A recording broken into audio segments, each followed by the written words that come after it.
Happy Friday, everybody. Welcome to another edition of NFL Fantasy Live. I'm Marcus Grant. That's Adam Rank. That is Michael F. Florio. Florio, of all the games that have happened in the history of the NFL, last night was one of them. Did you get involved in any way, shape, or form? I faced a surprising amount of players from last night's game, which was the best case scenario. In my league of record, my Broncos defense outscored my opponents, Bo Nix and Cortland Sutton combined. So I actually enjoyed last night's game, unlike many others. How about you, Frank? I know. One of my most important leagues, I was going up against Brock Bowers, and I'm like, all right, yeah, the proper week to be playing Brock Bowers, absolutely. I have decided I'm no longer starting quarterbacks on Thursday night. Last week I started Tua. This week I started Bo Nix based on the matchups. I think I'm pretty much out of that. So anyway, we'll get back to what happened in Denver a little bit later. In the meantime, let's take a trip to Berlin. The NFL is in Berlin. Let's go from the jump. Dixie, let's go, let's get this done. It's tight. Burn a hole in the weekend. An unbelievable grab. Out of this town. Touchdown. Let's go, baby. Jonathan Taylor. No Problem for the great running back, Mr. Robinson. He's in. Touchdown. Oh, my goodness.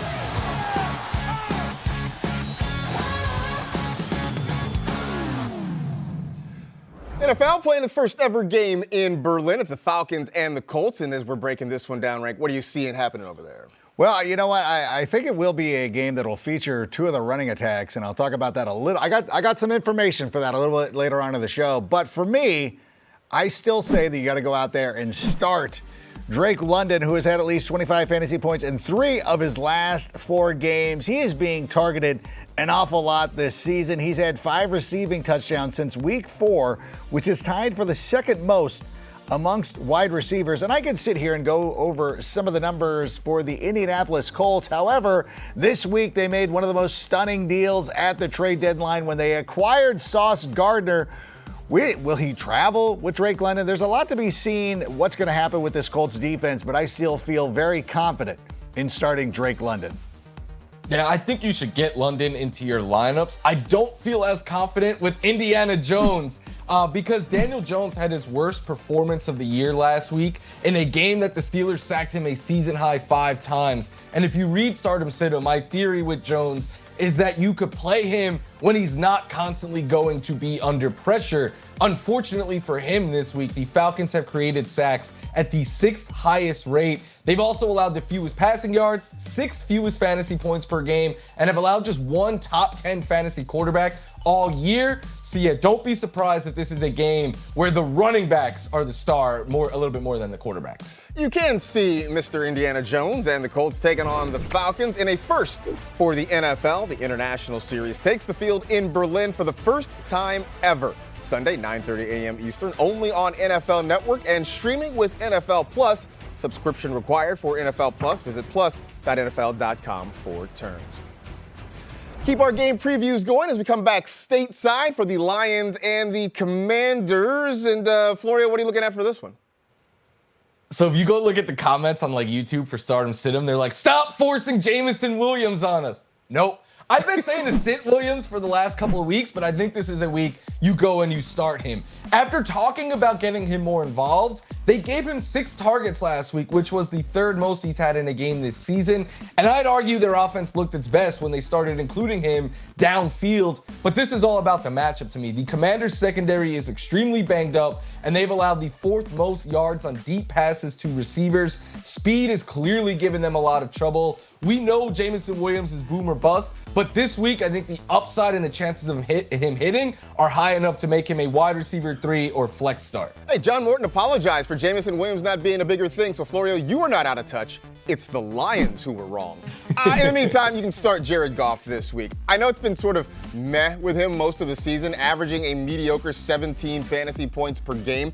Most of his big games have come against bad defenses this season, and he gets to face a Washington defense that has been pretty ungood, especially over the last 3 weeks or so, giving up over almost 900 passing yards with 10 touchdowns. We've seen the last 3 quarterbacks they faced, Dak Prescott, Patrick Mahomes, and Sam Darnold, all give 22 or more fantasy points. So it feels like a good week for Jared Goff to sort of get right a little bit.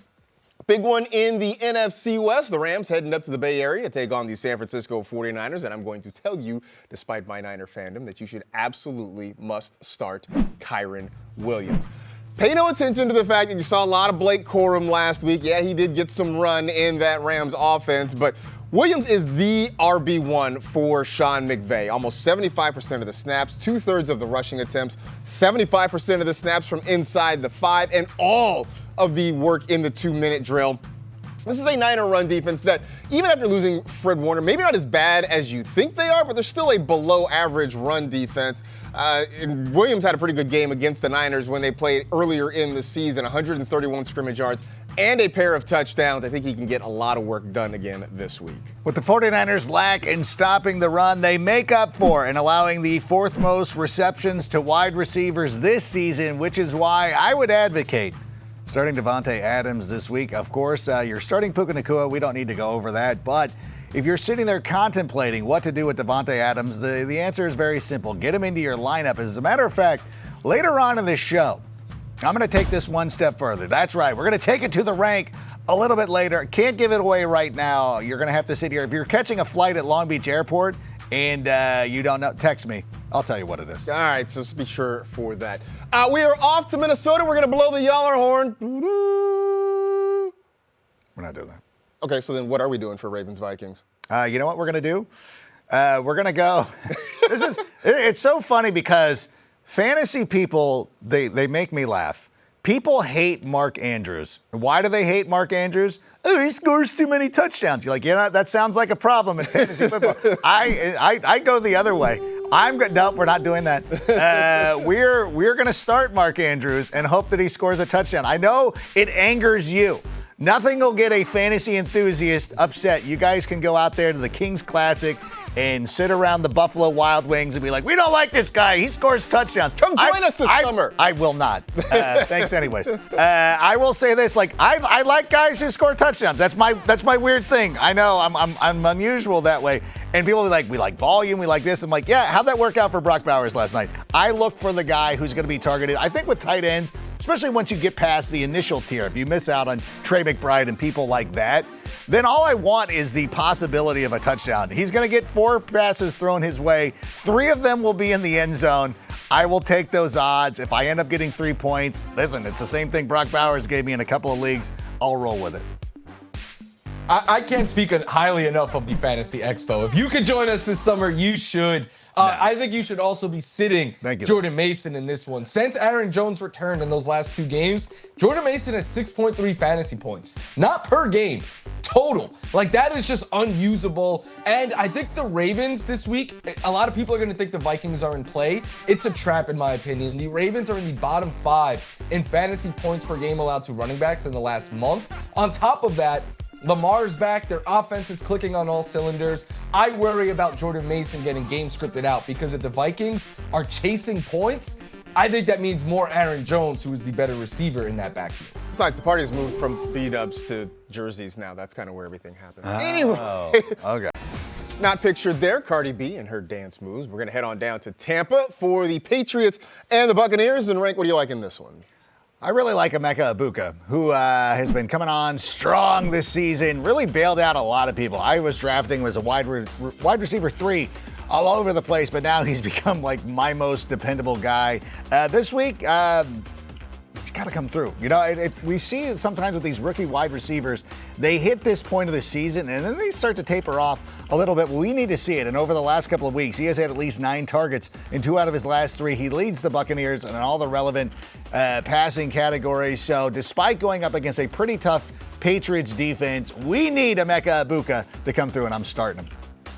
Yeah, I'm so excited to get him back in my starting lineup, but I don't feel that way about Rachaad White this week because I think the Patriots are the best run defense in football. They've allowed the fewest rushing yards to running backs, just 3.1 yards per carry, and they allow explosive runs at the lowest rate in the NFL, 4th fewest fantasy points per game to running backs. If you are starting White, you are hoping for some catches in the passing game, but the last 2 games he's given you less than 9 fantasy points, and I worry with this matchup that it could become 3 in a row now.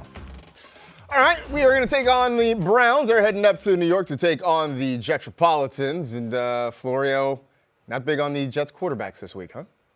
No, I'm big on the Mets, but not on the Jets. So, yeah, I think you sit the Jets quarterbacks this week. Rather, I expect it to be Justin Fields, but Aaron Glenn is playing this QB game, even though they just won their only game with Fields as the starter. But the reason I'm worried is because the Browns, they have generated sacks at the 3rd highest rate. The Jets, meanwhile, give them up at the 4th highest. They allow pressure at the highest rate. The Browns have also allowed the 4th fewest passing yards, but what worries me even more, the 2nd fewest rushing yards to quarterbacks and no rushing touchdowns. So if you can't bank on Fields or Tyrod running, I don't think that is a week you want to start them in fantasy. On the other side, or I guess on the same side, I have the Jets as a sleeper defense. And I know that seems a little bit weird, right? They just traded away Sauce Gardner. They got rid of Quinnen Williams. You're losing 2 of your best pieces on that side of the ball. Look, this is less about the Jets and more about the Browns, because here's the thing about the Browns offense. It's not good. Dylan Gabriel, since he's become the starting quarterback, he's been sacked 11 times in 4 games. The Browns are bottom 5 in yards gained and in points scored. And I'm going to be honest with you, if you're not a fan of either one of these teams and you're watching this game willingly, I think there's an 800 number that you can call to just have somebody to talk to about what's going on with yourself, for sure. Next up, we got the Jaguars and the Texans, and I'll just keep it over here, and I will say that I like Dalton Schultz as a sleeper this week. Now, if C.J. Stroud were starting, we know he is out as he's in concussion protocol. I'd feel maybe a little bit better, but it's not really that much of a difference, because even when Davis Mills was in last week, Dalton Schultz was kind of his second option in the passing game. He's had 6 games with at least 6 targets. He's going against a Jaguar defense that they've allowed double-digit weeks to 4 different tight ends. Now, yeah, one of them was Brock Bowers going for 40 points. I mean, those sort of things happen with a guy like Brock Bowers. But they've also given up double-digit games to fantasy luminaries like Jake Tunges, Terrence Ferguson, and A.J. Barner. So I do think there's an opportunity for Dalton Schultz to have some play here this week. You know, I'm going to look at a sleeper in this contest, and I'm going to go with Bashal Tutin.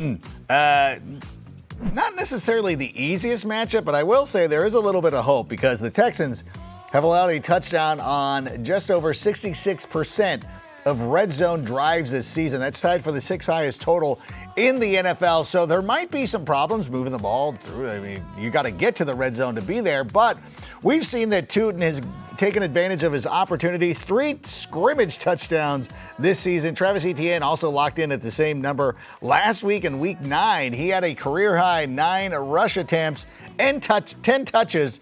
And we were talking about him on the hype train. I think that in one of these situations where you are really desperate for a running back, which I just happen to be in a number of spots, especially in 14-team leagues, Tutin's in that lineup. Like, there's nothing I can do. Hey, it happens. It happens to the best of us. But to help us make a little bit more sense of this Jaguars-Texans game, we're going to turn it over to our Next Gen Nugget and our researcher, Kendall Mursky, a.k.a. Next Gen Ken. And you were diving into something. You got a little bit more about this game, don't you?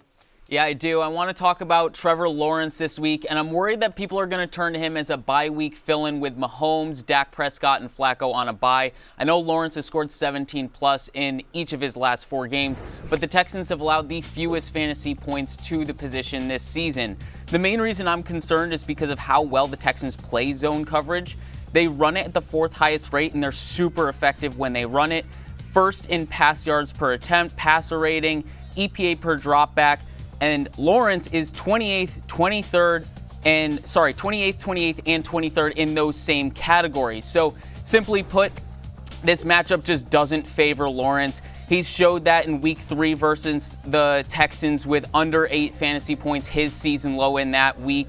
And if you need a bye week fill-in, I just suggest pivoting elsewhere. Sam Darnold and Jackson Dart would be my preferred options, but if those guys aren't available, I think Marcus Mariota and even Bryce Young would be an option this week. And I know, Rank, you'll be talking up Bryce Young later in the show, so I'll let you talk that up. I'm writing this down because I'm literally going to go drop Trevor Lawrence. What if I have... I know we're still worried about Brian Thomas Jr. Like, if it's a stack situation, or would you still want to go at Bryce Young? I think I'd still go Bryce Young. I think they're going to try to incorporate Jacoby Myers as much as they can, especially with all of those injuries and everyone that's banged up there. And we've seen through this season, Trevor Lawrence's preferred option seems to be Parker Washington, no matter how you slice it. I'm doing it right now. I was looking at Mariota, Lawrence, and Young. I picked Lawrence. I'm going to rectify that as soon as we hit the break here. So thanks a lot. Time for If You Know, You Know, as we catch up on some important headlines for your fantasy weekend. We'll start in Carolina, where Dave Canales delivered mixed news today, telling reporters that the Panthers' Rico Dowdle was a full participant in practice on Friday, so keep him in your lineup. However, Teteroa McMillan is now questionable with a hamstring injury and will be reevaluated on Saturday. In Buffalo, James Cook was back in practice today after missing sessions earlier in the week due to foot-ankle soreness. When the star running back was asked whether or not he'll be on the field Sunday, he told reporters that he was, quote, ready to go. And good news in D.C., where the Commanders will not be putting Jaden Daniels on injured reserve. The team said that the star quarterback won't need surgery, although Daniels is still out indefinitely. This news keeps the possibility alive that he could return later in the season. So, Rank, as we take a look at what's going on there in Washington, Jaden Daniels injured. We know that. Terry McLaurin still sort of banged out. Where are you at this point on starting any Commanders? I mean, and it's difficult, too, because if Jaden Daniels is on the IR, you could use the IR spot in your lineup, but you have to hold on to him. I can't get rid of him. But when it comes to the rest of the Commanders, I think I'm out. I don't really want any part of this offense. I really need to see it. I know that at some points the quarterback has come in and played pretty well in stretches, but with the running back situation, I know we're very positive about Big Bill coming into this season. Terry McLaurin's been banged up. Even Deebo Samuel hasn't really been able to get much traction going. So for me, I'm going to be looking at other options.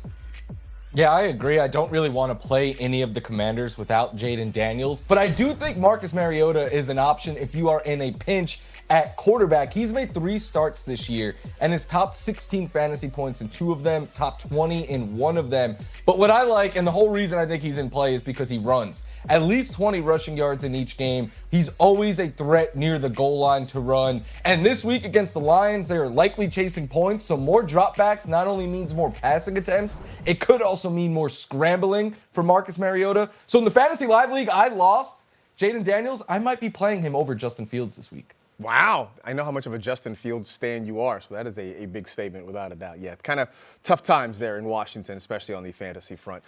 Turning our attention to Steelers and Chargers. A game is going to happen right across the street from where we are right now, and I get it. Last week was not a good one for Kamani Vidal. I'm telling you to keep the faith. I'm telling you to start him this week against the Pittsburgh defense.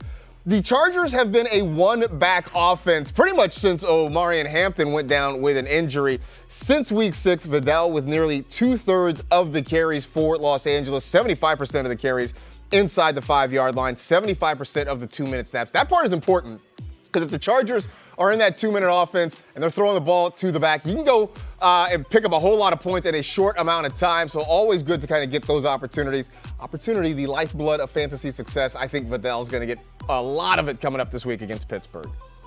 I need that because I have Vidal in a number of lineups, but I think on the other side, you could play the running back there as well. Jaylen Warren, in the last 3 weeks, he is 80% of the running back carries for the Pittsburgh Steelers. He gets all the goal line work in that span as well. He has been a safe floor option with over 13 fantasy points in 5 of his last 7, but this could be an upside week for him as the Chargers, they're a sneaky good matchup for running backs. They've allowed nearly 5 yards per carry, and they give up explosive runs at the 2nd highest rate in the NFL. So Warren, with all that volume, I think you go ahead and you start him this week. All right, we'll see if those running backs can seize the opportunity. In the meantime, for us, it is time for Seize the Season, presented by Caesars Sportsbook. And according to Caesars Sportsbook, here are the most likely players to score the first touchdown during this week's Sunday night showdown between the Steelers and the Chargers. You see those 2 running backs, Kamani Vidal and Jaylen Warren atop the list, followed by DK Metcalf, Ladd McConkey, and Oronde Gadsden II. So no Keenan Allen in that list right now. Florio, of those guys, who is most likely? Or are you going to go off menu? No, I'm going to go on menu. I'm going to go with the guy that we have spent so much time on the Fantasy Football Show debating this season, my boy, Ladd McConkey. Because in the last 5 games, he leads the Chargers in end zone targets. In fact, in that span, in the whole NFL, only Trey McBride has more end zone targets. He also leads the Chargers in targets and yards against man coverage after being one of the very best receivers against that coverage last season. Luckily for him, the Steelers, they play man at the 4th highest rate in the NFL. So I think this is a good week for Ladd, and I think he finds the end zone as well. All right, we'll see if the not-so-wee Ladd McConkey can find the painted area.